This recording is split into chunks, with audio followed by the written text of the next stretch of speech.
Okay, so now you understand the advanced momentum cycle. Now let's continue with the advanced basic cycle, but again, this is all part of the cycle advanced, and really but let's really conclude our full understanding of fractals. So let me move this over to the left, and beautiful. Entry cycle E. Here is our entry cycle. This is what it looks like. Our entry cycles are always going to represent kind of the same thing, but they might create different kind of opportunities. It's going to be very important because this is going to segue into advanced entries in terms of understanding how entries can actually present.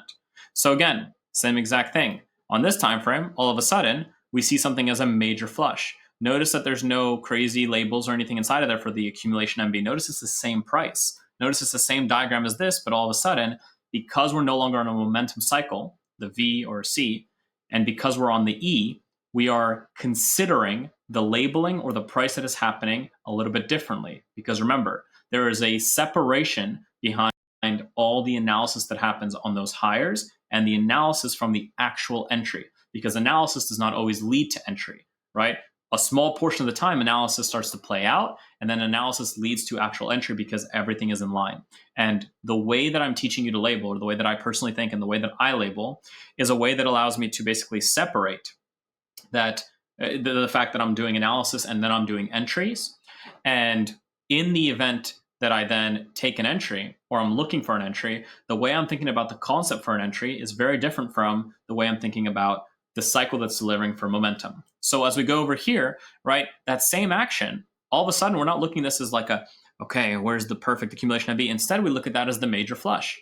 That is the thing that would have been the major flush that would be happening inside of like here, right? So again, very important, think fractally. This move here on a lower time frame is this move here. You got that? Good. Okay, there we go. So you have a major flush. Fantastic. That major flush might put you and throw you into a stage 2. That stage 2, notice, I'm using the same diagram, guys, has momentum MBs. It has all that stuff, but we're not labeling that. We're not interested in that. That's not what I'm necessarily trading unless you've decided for yourself that you're trading the momentum MBs instantly. Okay? Major flush into stage 2. You've already learned this. Then a flush comes in. And the flush does what? It pushes you below potentially the 10-20 or to the 10 and 20. And what does that do? It begins to create accumulation MBs in the way that you've learned them already in the portal. And that could lead to entries, right? Now, those entries could become break-evens, could be managed break-evens, could be potential losses, could be managed losses, so maybe a smaller loss than a full risk loss. I don't know. That's not what I'm talking about right now. I'm talking specifically about just the labeling of understanding how prices work. Stage 2, price goes into a flush. When price goes into a flush, what is that on a higher time frame? That's an MMB1. Now, I wouldn't label it because it's already labeled from the momentum cycle you're on, but that's that momentum MB. Because remember, this pullback, this flush is doing what? It's coming to or just under a 5, and then it's running on a rising 10, rising 20. That's what's happening on that higher time frame. This is that fractal I discussed. That momentum MB1 might look like the accumulation MB, like I've spoken about before, of that higher time frame, because again, think about it, right? That might be happening MB1, maybe MB2, but that's already the momentum MB. And now on a lower time frame, that's where the cycle is playing out. So you have a flush, they begin to build up accumulation MBs. Sometimes it leads to a deeper flush, and maybe another little flush, starts building accumulation MBs that can act as opportunities at or around this 10 and 20, right? Or even within MBs, what happens? We can sometimes build up other MBs, and they'll start to move higher. And then you have momentum MBs, which for some of you might act as entries, and they'll start to move higher. And then you might get a flush, another one that comes down to the 10/20 or just to the 10 and 20. This is important because this is still a flush because we are part of the entry cycle now, right? And that flush might still be, remember, on a higher time frame, might still be part of this momentum MB1 because on the higher time frame, what does this flush look like? Maybe something like this, right? Could be something as simple as that. Just a simple little flush, right? Nothing wrong with that. Sorry. It could be this guy right here, right? Which could still be an FMB1, which is exactly what I was going for with this drawing, and I'll show you why in a second. But so we have that build up, okay? So that flush occurs, great, and you maybe get involved on the accumulation MBs within that flush because those are going to be the characteristics of that happening, and maybe even on the momentum MBs based on your rules or based on what's happening. Now you get in, it goes, it starts flushing again, and all of a sudden it flushes deeper and actually takes out any position you might have been in. But guess what? Despite it being lower than where you might have bought it, despite it coming down here, that flush might be nothing more. Remember this drawing right here? That's that flush right there. That's what's happening. This is the fractals of price. This is how they interact with each other. So that flush that's now happening where you might have traded here for your flush on the entry cycle because you're like, okay, it's part of the FMB1. I can get behind this. It's right at the 5. I can take this higher. And then it does this. Well, it's actually still just building this momentum cycle. And this flush is just coming to take you out here. Or on a prior trade you might have taken here. Maybe it takes you out just by a little bit and then sets up new moves. Very important to remember that. And once, keep watching. This is going to get really, really good for you guys in a second. But let me get rid of all of that. Don't need those in the way. Cool. Okay, so it flushes out. And what does it do? It starts building accumulation MBs. And again, they're not always going to be perfect the way they're going to be built, the way they're going to happen. You get new accumulation MBs. Sometimes this accumulation MB here, as it gets built, might have its own accumulation MBs within it that you then choose to trade, right? Then it moves higher. Then it flushes again. But this time the flush just comes to the 10/20, just under the 10 to the 20, and starts building accumulation MBs or momentum MBs that act as opportunities for you to go higher. And all of a sudden, you're in the MMB2 of a potential move. Price moves higher, right? Starts to flush, builds accumulation MBs, and you're doing that for the potential of a move. That's your whole thing. You've already learned this. You already know this. This is from the other diagram. It's just made clearer. Again, you can take a screenshot on your phone or something. I'll try to put this together into some area so you can have it if you want to just print it out or something. But you've already learned this. With just forgetting these green labels above, just forget about those green labels for a second. You've already learned this. Major flush, stage 1, stage 2, flush to those averages because you've already learned how an entry cycle will flush to or just below the averages, build up accumulation MBs, move higher. Flush, build up accumulation MBs, move higher. Sometimes flush, because the flush is actually here for the new stage 1, build accumulation MBs, move higher. Flush, accumulation MBs, move higher. Now, what's really cool about all of this is it's all happening because remember, you basically just learned a momentum cycle, which is like this thing here. You've already learned that as the momentum cycle. You already know that it's a momentum cycle. But now all of a sudden, when we're thinking about it on the E, it's different regarding what we might want to be trading or where we're looking for entries. Right, and all of a sudden, what's really cool about this, this is like the magical moment, right? Is pay attention now to these green things, FMB1 and FMB2. In this entire time, all we've done with this move is we've covered this piece of price from this overall right here, from this overall momentum cycle. We covered that amount of price right there. Basically. All right, so if I move back over here, that's all we've covered. Think about it, okay? You had that initial flush, major flush. That was the area right here before it became a big accumulation MB. But remember, it was a tiny area here because this is what it created, boom. Then, prices moved higher. That would be a move, let me trace it, right? Let's do it in orange and make it really large. Prices moved higher, sideways, higher, sideways, higher. That was price being around here on this, right? Because we're thinking in fractals. Price moved all the way up here. Price moved all the way up here. That's this leg right here.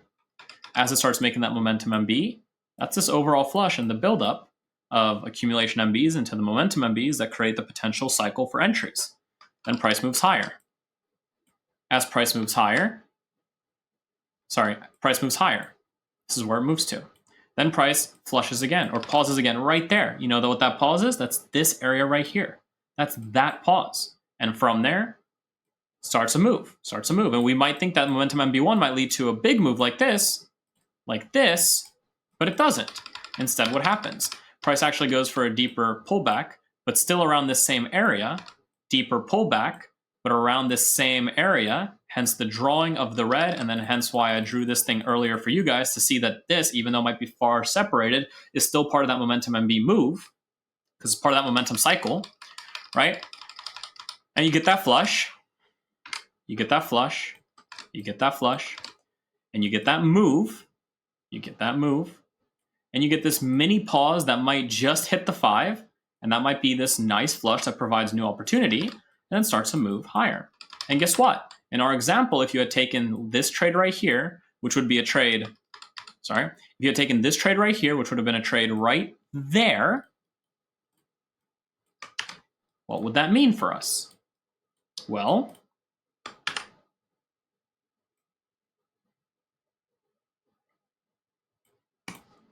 that's what it would mean. That would mean you have gotten yourself successfully positioned for a very nice momentum MB follow through of a higher time frame cycle, because you're entering here, even though it might have looked like this, right? Not perfect, nothing crazy, or looked like it might be extended, or looked like the market had trended for too long. Well, guess what? You're part of that cycle. This is where you actually got in. That's it. That's where you got in. Price never returned because demand truly validated. Welcome back to the beginning of the course. Demand truly validated. Price doesn't need to come back. Price plays out its cycle, and you get to make money. So this whole thing here is simply represented as this right here.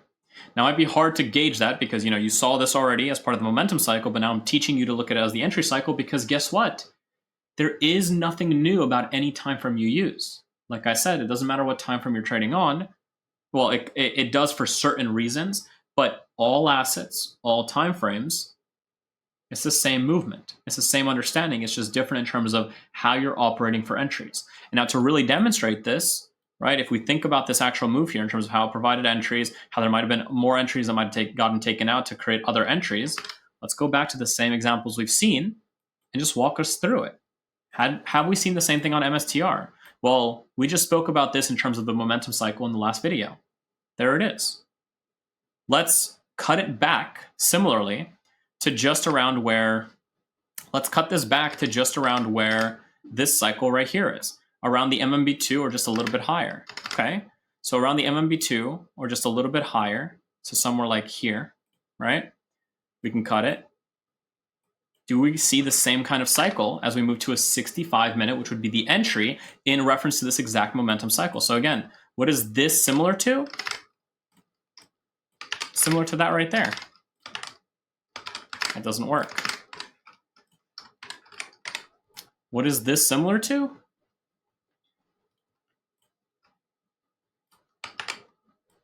This whole thing right here is this shot right here. That's it, right?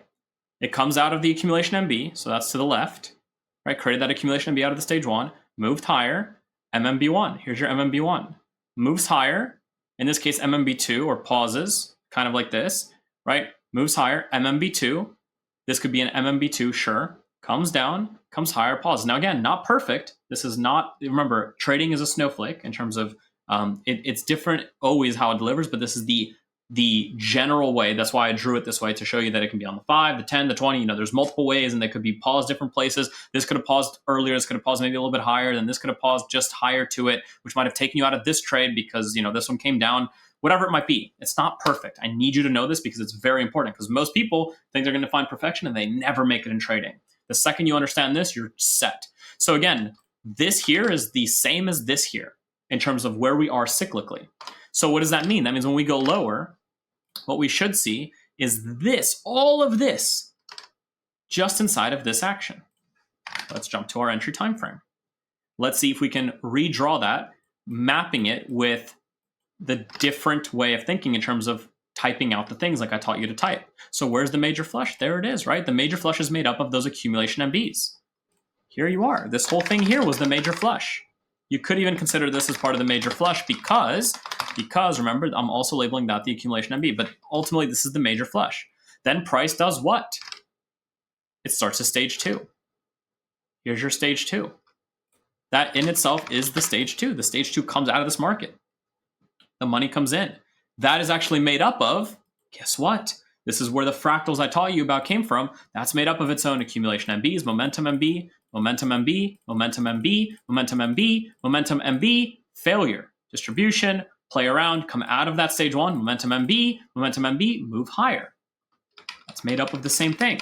That was that same screenshot, but now we're looking at this inside of the V. So we're labeling it via the entry cycle. So now we have a major flush that created that higher time frame accumulation MB. This is how we think in time frames now, because we know these accumulation MBs created this flush on this time frame. Prices moved into a stage 2. Then what happened? Price sold off into the 1020 or below the 1020 as part of that MMB1. There's that flush. And what did it do? It built up accumulation MBs. Those are those MBs right there. And guess what that did?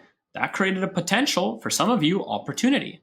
And for me, as I'm looking at this, because of the strength that comes in, this trade, as it comes back, is already a break even, which means I lose nothing, 0, on this trade, despite the analysis and the entry not being correct. So notice how the analysis was now correct and started to play out. And because of that, I then got an entry. And then after getting the entry, I still didn't lose money. So not only can my analysis be wrong and I won't lose money, but my analysis can be wrong. I can take an entry and I can still not lose money.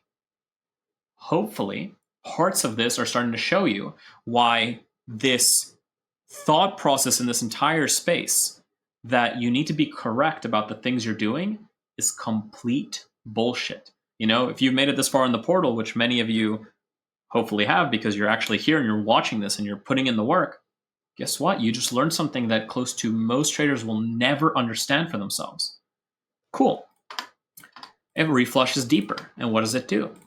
Creates an accumulation MB, double MB, that connects as momentum MB or accumulation MB, momentum MB, all within that overall flush. These are all acting as opportunities for an entry, all of which get broken even very quickly and never come back because they are true demand validations, true MB validations, and never come back. Hence why I manage the way I do.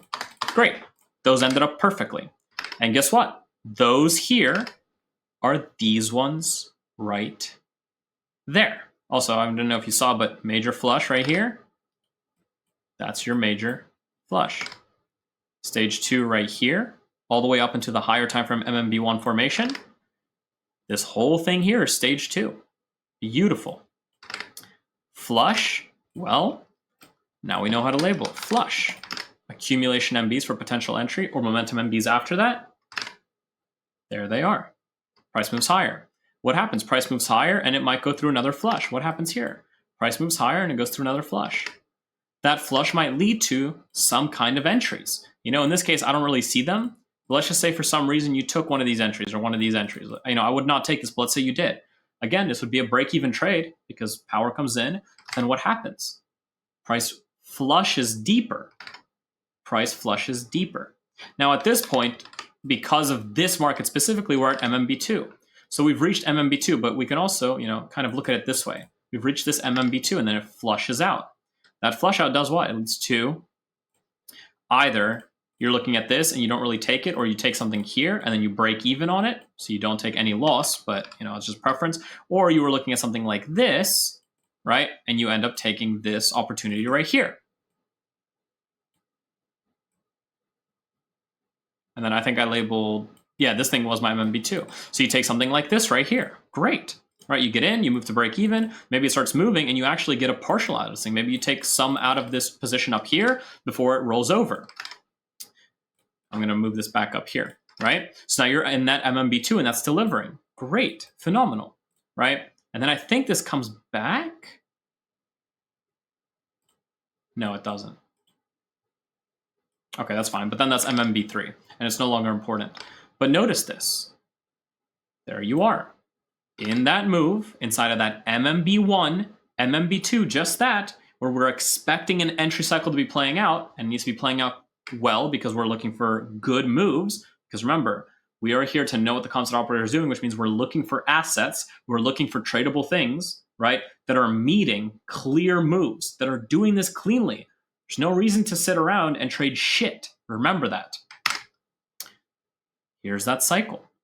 That's that cycle happening. Sometimes the cycle, based on where you trade it, comes back before giving new opportunities, even though you might be wrong. But even when it does that, you take no loss.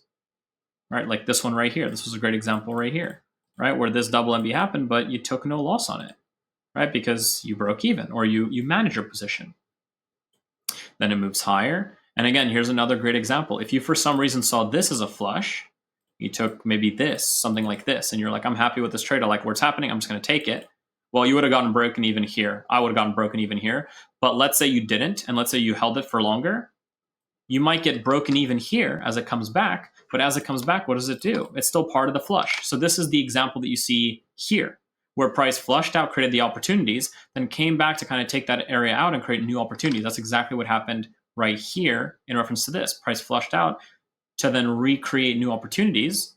And again, you have accumulation MB. Maybe you entered here or you entered through this because of where we are in the momentum MB. You take that, same thing goes. Now you're behind that move. Yep, would have held itself perfectly, and off you go. And then price goes. Now it's in the momentum MB4, forms that, goes. So again, this whole thing here now is showing more than what this is showing, right? Because this is like to scale. This is what actual price will do on your entry cycle on the clear markets that you've learned to trade. Now, what's beautiful is we continue saying this thing like clear markets, clean markets. Part of that is seeing already how I'm looking at a lot of markets that have these clean EVCs that, you know, just line up and are perfect and everything makes sense and I want to trade them and I want to take my risk on them. But as I say this clean market thing, clear market thing, it's because I'm going to show you how to use the exact tools that you already have access to, no other payment, nothing like that. And you can use them right now to start finding these kind of markets, to start pinpointing where they might be and start analyzing, looking at the cycle, the momentum cycle, as well as the thing that's happening inside the momentum cycle to actually trade it. But the main thing I want you to take from this advanced cycle right here, the cycle advanced, is that you learn the momentum cycle, you learn what it does and how to generally label it. We're going to talk about labeling down the line as well, but you've already learned how to do that.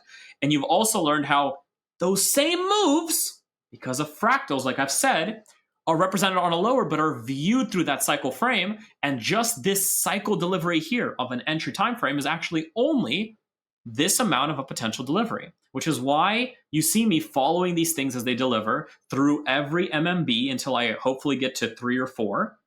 And then I expect to just manage the rest of my position, close the rest of my position, let it go crazy, or for it to break down and reset up later for new opportunities down the line.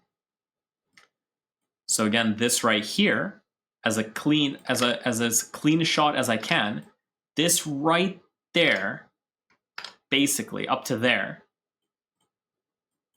And now I'll zoom in from exactly, there we go, from exactly here, basically from this major flush to here. Let me delete this. From exactly this major flush here to this exact moment here is the same representation as this entry cycle right here in terms of where it is, in terms of the MMB1, MMB2. Now, it's not exactly perfect with the exact flush outs, the exact areas that come to these exact moments, because that's not how flush outs work. That's not how the market works. That's not how orders work. But you have the characteristics of what to expect out of orders as they deliver, out of momentum MBs as they start to form on a higher time frame, what that means for the lower, what that means across the board, what that means for how it should come in and how it should deliver. And now you have that better understanding of fractals. And this is that market I traded, right? Beautiful, absolutely beautiful. And you can find this on many things. You know, you can go back to, if you're watching this in 2040, maybe 20 years from now, because you've decided that, hey, AI is taking over everything, but trading is something that I can still pull EV out of and edge out of because all the moves are still the same from 1970, 1940, 1930. You can go and find some of the stuff on this list even right now in 1129 and go and take a look at how these things delivered over the last few years even. It's the same thing on repeat. Go and look at that Tesla move we spoke about. Look at that GBTC. Look at Bitcoin USD. Look at MSTR. Look at these moments. Study them again. It's the same exact move. These are your cycle advanced. There it is, which will now input us back into entry advanced to really understand what some entries can actually end up looking like. But there it is. You have a better shot of the momentum cycle and the understanding of it and some of the labeling, because we're going to do labeling down the line. You kind of saw a little bit of that already. You also have the understanding of the entry cycle and the true fractality of price and how this thing right here actually represents this right here. It actually represents, let me show you even better. Let's get that purple out. It actually represents like that right there, right? Even though, remember, from the screenshot, we had something like this, right? This is this. You've learned that fractal, and you know that the way that oftentimes prices go, the real way that this plays out because of where we were, which was right here, is right, it moves higher, flushes out again, but doesn't come back, moves higher, flushes out again, but doesn't come back, moves higher, way higher, right? So what's really happened from this market from there on out, if I had to draw it in, right, if I'm using the actual momentum cycle that happened, is we're at that MMB2 right here, actually. So price moves higher, then flushes out as a deeper flush, but never comes back here. Then builds up the MBs, goes even higher, then flushes, goes even higher, then flushes out to here without ever coming back. So flushes out to like here without ever coming back. Then from there builds those accumulation MBs, starts a move, maybe starts momentum MBs here, flushes back down, probably under the 10 and 20 right here, right? Flushes back down. So maybe it takes out your position here or it doesn't. And if it doesn't, great, you're positioned behind it. Then starts an even higher move, right? Starts that higher move up, right? So maybe it goes like through that accumulation MBs, maybe momentum MB goes higher for that move. Then creates another flush move, but never comes back to even this point. So another goes higher, goes through another flush move, right? Doesn't come back to any of that, starts building MBs, moves higher, and then starts to, moves even higher, right? And then starts to chop around later on. So starts to chop around. So now you have a real demonstration of what the entry cycle is going to look like. And that's, guess what? Let me zoom out. That's exactly what you see here. There it is. That's this cycle represented. That's this entire momentum cycle on the V drawn out entirely right here on the E. That's your E cycle. And notice how many opportunities truly get presented to you, which should start to completely eliminate your FOMO, because FOMO, you're at MenthFX. We don't have FOMO. We don't think about that. It's just useless. That's a thing for the stuff you studied over the last 5 years, or have heard online on Twitter or YouTube or Instagram, and it's completely useless because, well, you are learning fundamentally how markets move, how they do this for years on end, for decades on end, across every single market, across multiple timeframes, across clear markets, and how many opportunities are created. Opportunities,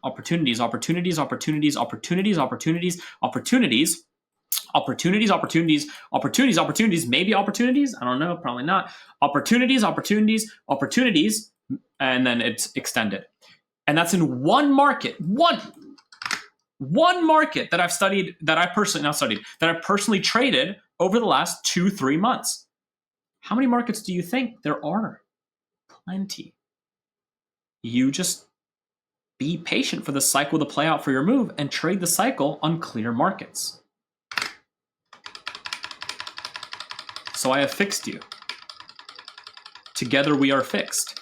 And you are going to get even better at everything that we're doing right now. Everything that you're learning, everything that you're doing, you're going to get even better at it, and you're going to have tools that make it even better for you. Like the screener, which is one of the areas where I found MSTR. Here it is. Had really good readings. I followed it. Now it's breaking down. That's why some of this is red, but that's why I followed it. Some other trades I traded like over recent is what? Coin. I traded this thing. Now again, it's kind of coming down, but that's okay. GME, this thing was crazy. Palantir. Again, these are all stocks right now because we haven't added crypto, futures, or anything else yet, but it's all going to be here because you have access to it. Tesla, this is something I just traded today. Today is still Friday, 10 p.m. I traded this today. Look at what it looks like, right? Green across the board. This is something I traded. So you're going to be able to not only put to use the things you're already learning, the advanced versions of it, and understanding how those fractals look and how to label and how to actually analyze something, but you're also going to have the ability to make it even more efficient. And you won't have any FOMO issue to come with it because you start to understand what an actual move, right, looks like.